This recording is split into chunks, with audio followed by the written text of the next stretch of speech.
ба худ доим ваъда медиҳед ки аз пагоҳ ҳама чизро иваз мекунам.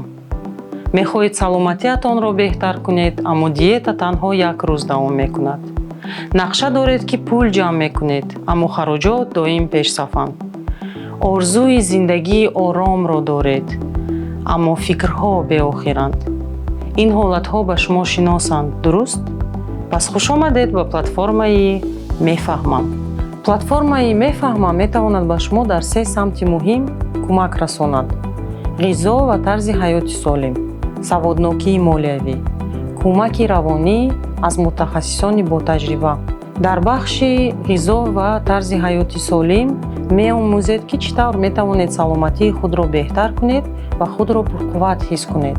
дар бахши саводнокии молиявӣ меомӯзед ки чӣ гуна метавонед даромаду хароҷоти худро идора кунед ва ба орзуҳои худ расед.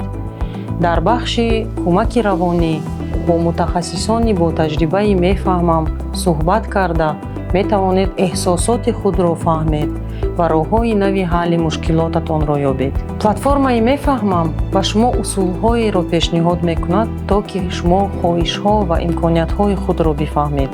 ба қалбатон гӯш кунед.